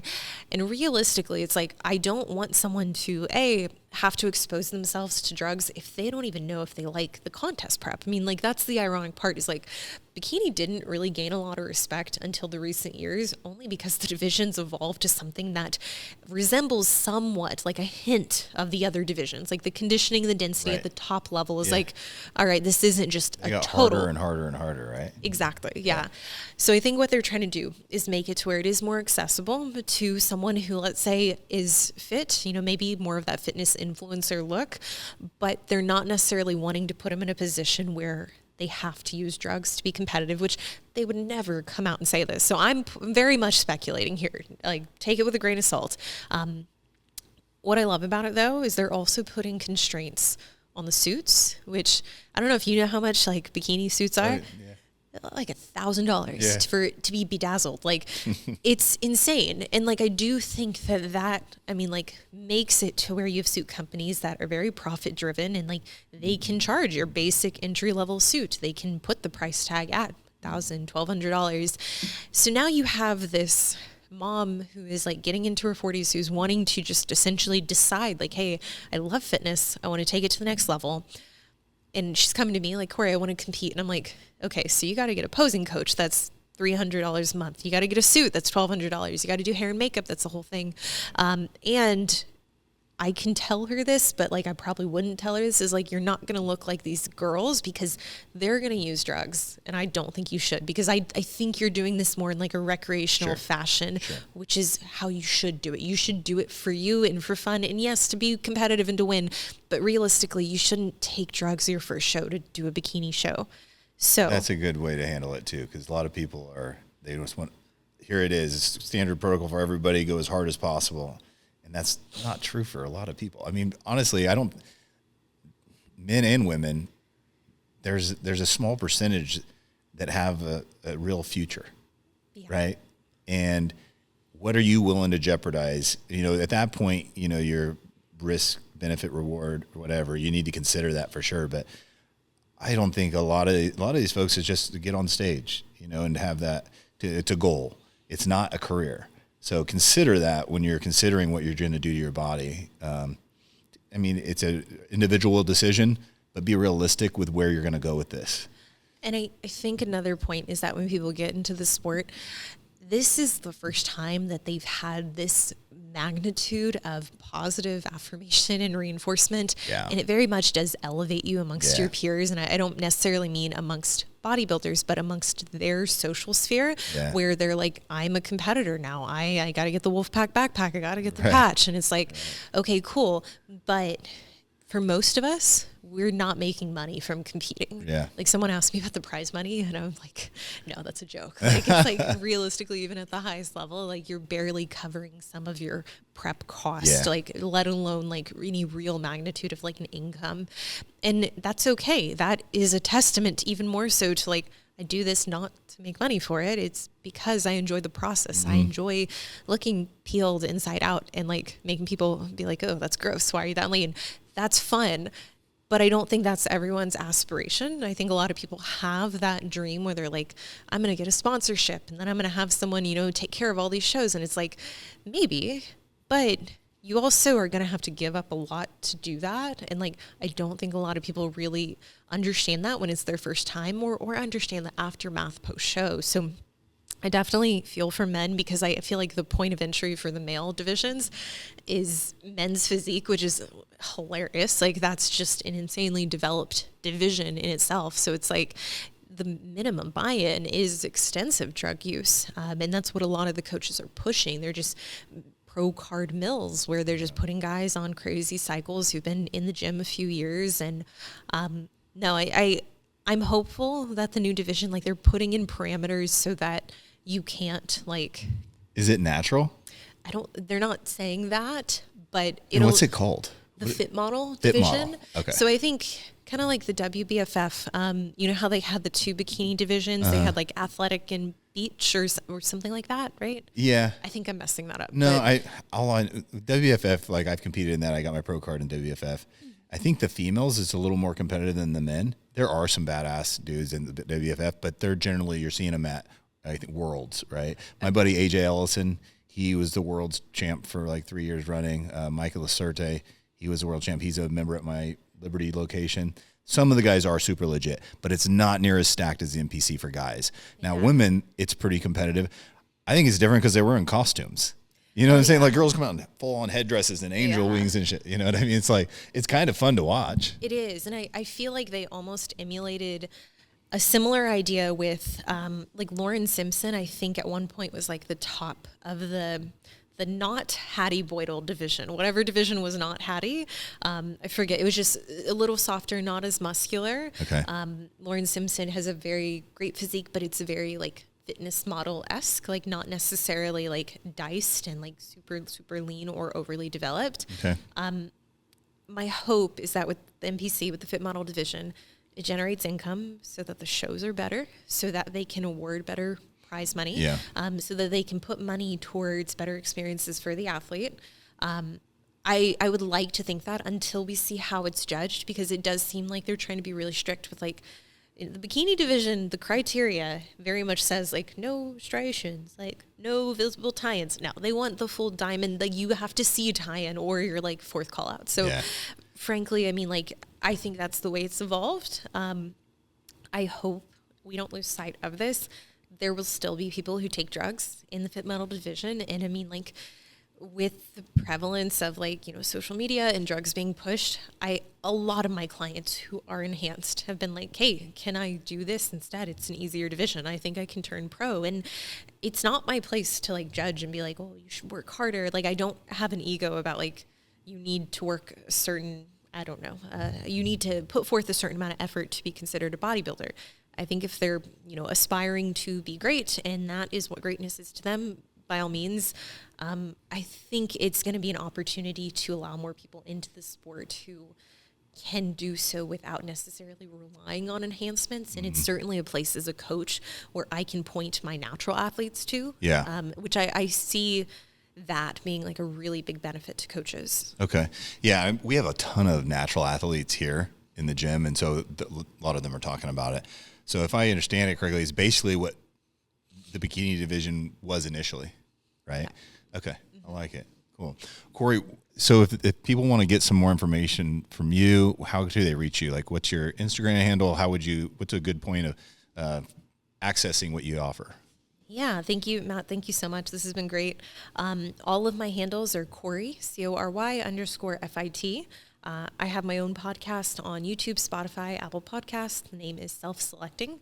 I have exclusive PED content on Patreon with different tiers, including tier 3, where you get 4 bonus episodes of the Self-Selecting podcast each month. So a lot of content out. But I do offer coaching and consultations. Consults, you can already have a coach, and I'm very heavy on pushing this, is like, if you and your coach are happy, if y'all are in a good relationship, but you just want to fulfill maybe a gap that your coach isn't able to meet. Like, let's say your coach doesn't do the lab work, or y'all just want a second eye and want me to weigh in on hey, this is what we're going to do for PEDs. What do you think? I have top pro bikini competitors do this with top coaches who are just want to make sure this isn't idiotic, that this is relatively safe given this athlete's potential. Sure. So bring your coach, bring your spouse. I have a lot of spouses will join their partner and be like, hey, what do you think about this? I work with a lot of husbands and wives at the same time, so we'll go through both of their protocols. So that's on a one-off basis. So as needed, if you want to do it every 2 weeks, every month, that's completely fine. But yeah, thank you so much. It's been great. And honestly, you have a ridiculous amount of knowledge on the subject. That's why I brought you out, because it's not common. So guys, if you're looking for guidance, the pages you mentioned, there's a ton of information there. And then if you're wanting something a little more custom, a little more hands-on, get with you, right? Yeah. All right. Thank you.